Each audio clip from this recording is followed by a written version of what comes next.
Uy, kapatid, good morning. Teka lang, wag ka muna mag-scroll. May sasabihin lang sa'yo si Lord through this message. Bigyan mo muna ng time. Later na yung gagawin mo. Mas importante yung Word of God. So, sana makatulong to sa'yo. So, it's about book of Ephesians chapter 3, 14, verses 14 to 21.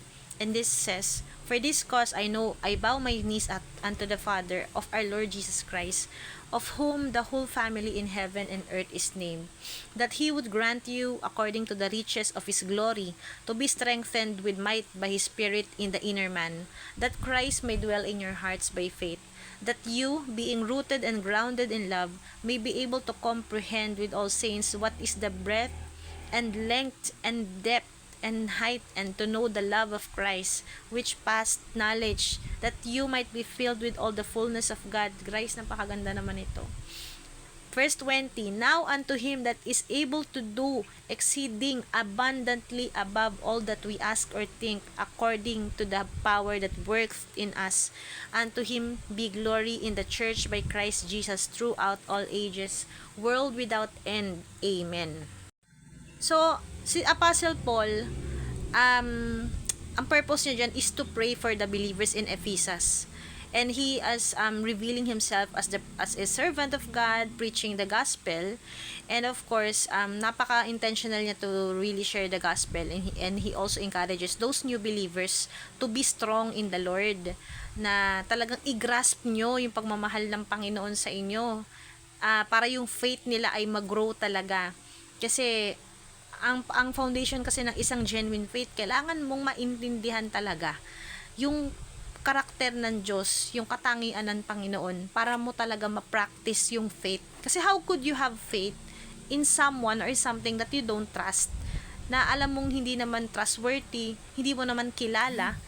So we are motivated to really explore or experience or taste the goodness and character of God, His attributes, 'di ba?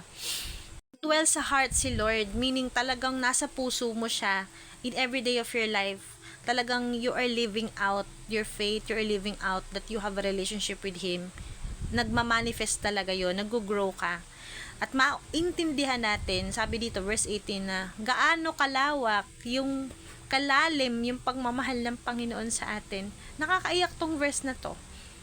Diba, the length and depth and height, and to know the love of Christ which past knowledge. Parang yung pagmamahal ng Lord, parang it's not all about knowledge about Him eh. It's really experiential. Kailangan mong ma-experience yourself yung pagmamahal ng Lord, yung grasya niya, yung kabutihan niya. You need to encounter Him yourself. Hindi lang yung bastang alam mo lang, para bang sinasabi lang sa Bible, yes, God is good. Pero iba pa rin yung ikaw mismo ma-experience mo. That will be the breakthrough of your relationship with Him. Yung faith natin sa Kanya. Kapag na-experience mo talaga yung paggalaw niya. In a very, ako ang dami ko na pong relate ako dyan. Ang dami nangyari sa life ko. Talagang na-experience ko is si Lord. Yung mga hard times, yung mga trying times, yun yung mga, dun ko talaga naranasan yung goodness, grace, provision niya. Hindi sa mga masasayang pagkakataon, kundi sa mga panahon kung saan lugmok ako at wala akong ibang choice kundi tumingin at lumapit at tumakbo sa Kanya. Doon yung pinapa-experience. Lalo ngayon, guys, sa totoo lang, di naman po matatapos ang ating mga pagsubok. Ngayon po ay nasusubok na naman po ako sa aking health.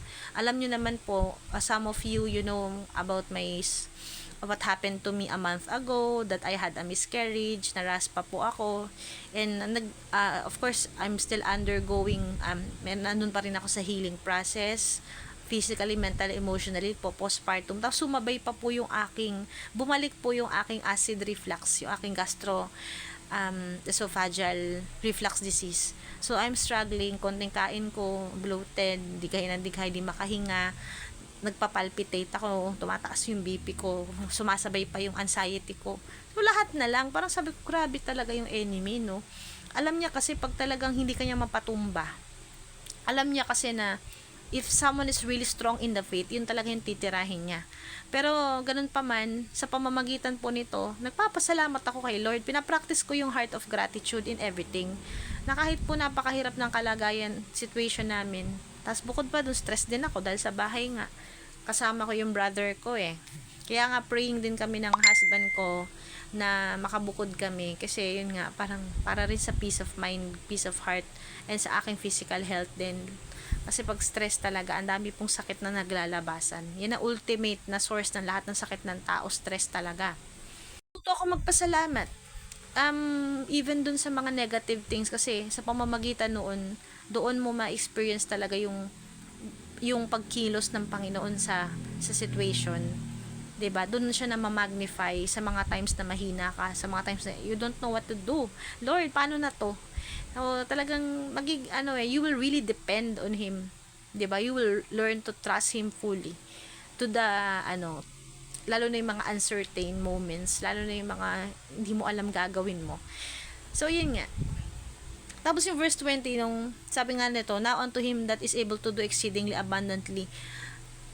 Now, ngayon, sa kanya, na kayang gawin, higit pa, kayang lagpasan, sobra-sobra, abundant, mas mataas pa, kaysa sa kung anong inihingi mo at iniisip mo.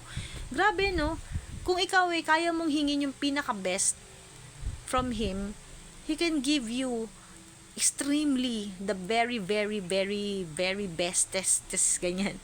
Pero minsan may type na yung hinihingi mong best, ang binibigay ni Lord yung contrary.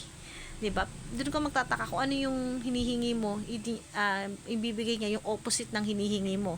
Kung you're praying for a job, ang tapos bibigay sa'yo ni Lord, hindi ka matanggap sa trabaho, you're praying for ma-pregnant ka. Gaya ako, gusto ko ulit mag-baby, tapos nakunan ako, 'di ba? Humihiling ka magkaasawa, single ka ng matagal na panahon, humihiling kang gumaling ka, pero lalong lumalay sakit mo. Minsan ganun eh. Pero let's always think na sabi nga God is good. Wala siyang plano na makakasama sa atin, even yung mga bad things na nangyayari sa atin.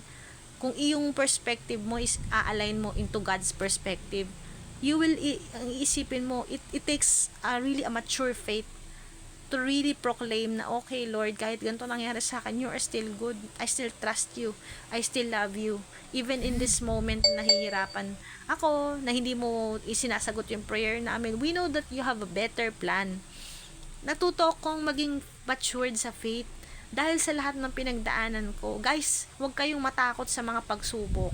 They are all necessary for your growth.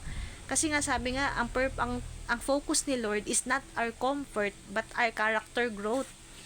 'Di ba? Minsan pa ulit-ulit yung situation mo kasi gusto niyang ma-overcome mo 'yun. Gusto niyang mag-grow ka from that. Gusto niyang matutunan mo yung paano mo i-handle. Gusto niyang makita yung magandang mag-grow ka in that situation o yung response mo is talagang mag-glorify siya. Hindi yung reklamo ka. Paulit-ulit lang. Nangyari na yun sa akin hanggat hindi ako natututo, hindi talaga matatapos yung trials.